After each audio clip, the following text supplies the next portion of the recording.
आज हम सीखेंगे डेटा कंसोलिडेशन। स्प्रेडशीट सॉफ्टवेयर में डेटा कैसे कंसोलिडेट किया जाता है। उसके लिए सबसे पहले हमें लिब्रे ऑफिस कैल्क ओपन करना है। मैंने पहले से ही कुछ सीट बना रखी है, जैसे सीट प्री के नाम से दे दी है। उसमें स्टूडेंट का डेटा है, मार्क्स की एंट्री है। ऐसे ही मिड टर्म के बना रखा है मैंने, पोस्ट मिड टर्म का बना रखा है।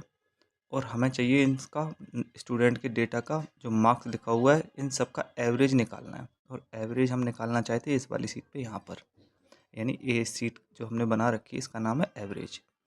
एवरेज वाली सीट पे जब हम निकालेंगे, इसके लिए हमें सबसे पहले क्या करना, हमें डेटा मेन्यू का यूज़ करना है। जैसे ही हम डेटा मेन्यू पे क्लिक करेंगे, हमारे सामने कई सारे ऑप्शन ओपन होके आएंगे, जिनमें से हमें सिलेक्ट करना है डेटा, फिर कंसोलिडेट।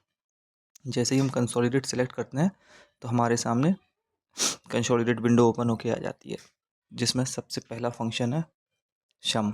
बाय डिफ़ॉल्ट दिया रहता है। हम ड्रॉप डाउन मेन्यू पे जैसे ही क्लिक करेंगे, वहाँ पे और भी कई सारे फंक्शंस ओपन होके आ जाते हैं। सबसे पहले sum, count, average, maximum, minimum etcetera. तो हम चाहते हैं एवरेज निकालना, तो हम सेलेक्ट करेंगे एवरेज। जैसे ही हमने एवरेज पे क्लिक किया, यहाँ पे नीचे कंसोलिडेशन रेंज का ऑप्शन आ रहा है, यानी कि कौन सी सीट है जहाँ से हम डेटा को कंसोलिडेट करना चाहते हैं। यहाँ हम जो भी सीट लेके आना चाहते हैं उसके लिए सोर्स डेटा रेंज पे जाएंगे।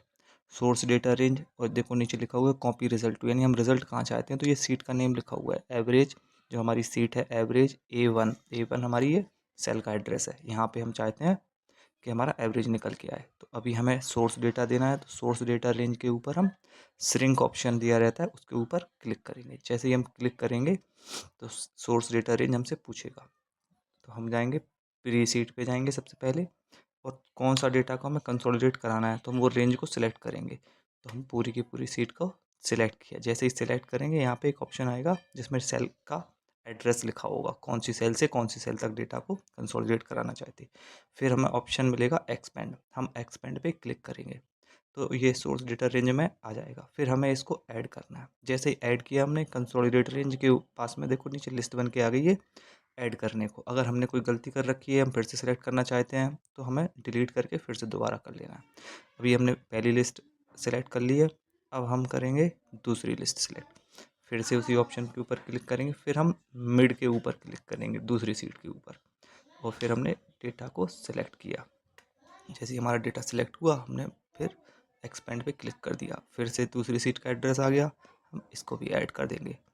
जैसे ही हमने ऐड किया, फिर से हमें सेम ऑप्शन फिर से यूज़ करना है। फिर हम पोस्ट के ऊपर गए, यानी पोस्ट मिड टर्म के लिए हमने पोस्ट नाम की एक सीट बना रखी है, उसके ऊपर डेटा सेलेक्ट किया। डेटा सेलेक्ट करने के बाद डेटा को एक्सपेंड कर दिया, एक्सपेंड करके ऐड कर दिया।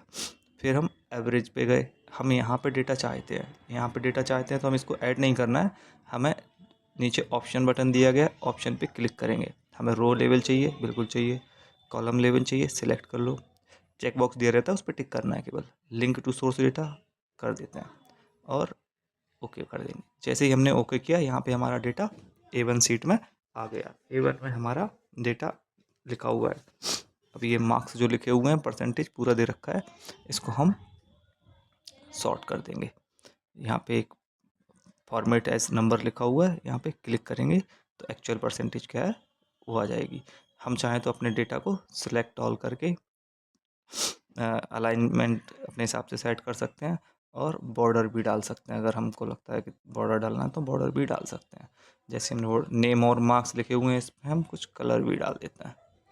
तो अभी हमारा डेटा कंसोलिडेट हो गया, यानी कि जैसे कि प्री मिड टर्म में हमारे बच्चे के 96 आए हैं, फिर बच्चे के 99 है, फिर पोस्ट मिड टर्म में 95 आए।